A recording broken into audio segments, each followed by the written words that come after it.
Hello everyone, welcome back to my YouTube channel. आज के हमारे इस इम्पोर्टेंट वीडियो में हम वर्ष 2023 से संबंधित top 10 most important current affairs के बारे में डिस्कस करने वाले हैं, जो कि आपके आगामी किसी भी प्रतियोगी परीक्षाओं के दृष्टिकोण से अत्यंत ही महत्वपूर्ण हो सकता है। तो चलिए बिना देरी के आज का यह हमारा इम्पोर्टेंट वीडियो शुरू करते हैं।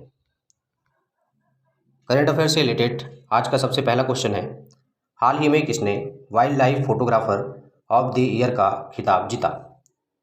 तो विहान तल्या विकास, जो कि भारत के बेंगलुरु शहर के रहने वाले हैं, ने wild life photographer of the year का खिताब जीता है। विहान तल्या विकास मात्र 10 वर्ष के ही है। अगला क्वेश्चन है, हाल ही में किस भारतीय ने श्रीलंका में एसबीआई के शाखा का उद्घाटन किया है? इसका आंसर होगा वित्त मंत्री निर्मला सीतारमण जी ने। हाल ही में श्रीलंका के एक शहर में भारतीय स्टेट बैंक की शाखा का उद्घाटन वित्त मंत्री निर्मला सीतारमण जी के द्वारा किया गया है। नेक्स्ट क्वेश्चन है, हाल ही में श्रीलंका के कौन से स्थान पर भारतीय स्टेट बैंक की शाखा का उद्घाटन किया गया है?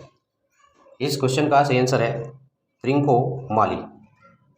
वित्त मंत्री निर्मला सीतारमण जी के द्वारा श्रीलंका में एसबीआई की जिस शाखा का उद्घाटन किया गया, वह शाखा श्रीलंका के त्रिंकोमाली नामक स्थान में खोला गया है। नेक्स्ट क्वेश्चन है, हाल ही में किसे आरबीआई के द्वारा कार्यकारी निदेशक बनाया गया है? हाल ही में आरबीआई के द्वारा किन्हें कार्यकारी निदेशक बनाया गया है? तो इसका सही आंसर होगा मनोरंजन मिश्रा जी को। मनोरंजन मिश्रा जी को आरबीआई के द्वारा नए कार्यकारी निदेशक के रूप में नियुक्त किया गया है। ओके, नेक्स्ट क्वेश्चन है, हाल ही में कौन से देश ने भारतीय पर्यटकों के लिए वीजा मुक्त प्रवेश की घोषणा की है? इसका उत्तर होगा थाईलैंड। थाईलैंड देश ने हाल ही में भारतीय पर्यटकों के लिए वीजा मुक्त प्रवेश की घोषणा की है। इसके अंतर्गत जो भारत के पर्यटक हैं वे अगले 6 महीने तक थाईलैंड में बिना वीजा के पर्यटन स्थलों में भ्रमण कर सकते हैं। इसकी शुरुआत आगामी 10 नवंबर से होने वाली है, जो कि 10 मई 2024 तक चलेगा।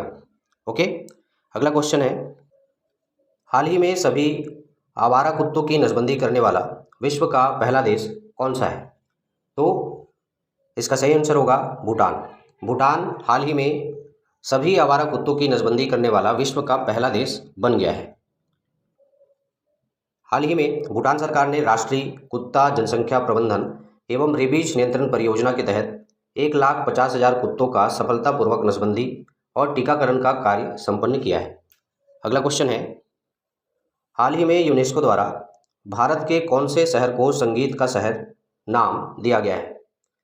तो इसका सही आंसर होगा ग्वालियर, जो कि भारत के मध्य प्रदेश राज्य में स्थित है। ग्वालियर शहर को यूनेस्को के द्वारा संगीत शहर का नाम दिया गया है। अगला क्वेश्चन है, हाल ही में यूनेस्को के द्वारा भारत के कौन से शहर को साहित्य का शहर नाम दिया गया है? इसका सही आंसर होगा कोझीकोड, जो कि भारत के केरल में स्थित है। केरल के कोझीकोड को यूनेस्को के द्वारा साहित्य का शहर का नाम दिया गया है। अगला क्वेश्चन है, हाल ही में विश्व शहर दिवस कब मनाया गया? इसका सही उत्तर होगा 31 अक्टूबर या 31 अक्टूबर को विश्व शहर दिवस मनाया गया है। प्रतिवर्ष इसी दिन 31 अक्टूबर को ही विश्व शहर दिवस मनाया जाता है। क्वेश्चन नंबर 10 है, हाल ही में भारत के कौन से राज्य के द्वारा अबुआ आवास योजना का शुभारंभ किया गया है? इसका उत्तर होगा झारखंड राज्य के द्वारा। इस योजना के संबंध में बात करें तो इस योजना के अंतर्गत झारखंड सरकार के द्वारा कुल 8 लाख घरों का निर्माण किया जाएगा और नीचे तबके के जो आवास विहीन लोग हैं, गरीब लोग हैं, उनको मुफ्त में आवास उपलब्ध करवाया जाएगा।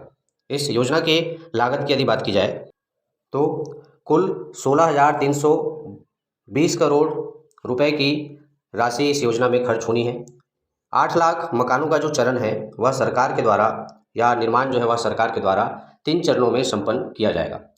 वही मकान के एरिया की बात की जाए कि मकान कितना एरिया में या कितना क्षेत्र में बनेगा, तो जो एक मकान है वह 31 वर्ग मीटर के क्षेत्र में बनाया जाएगा, जिसमें 3 कमरे और 1 किचन शामिल होगा। ओके, ये तो थे वर्ष 2023 से संबंधित top 10 most important current affair से रिलेटेड कुछ महत्वपूर्ण प्रश्न। आशा करता हूँ आप लोगों को यह वीडियो पसंद आएगा और आपके आगामी किसी भी प्रतियोगी परीक्षा के लिए ये क्वेश्चन जो है वो हेल्पफुल होंगे।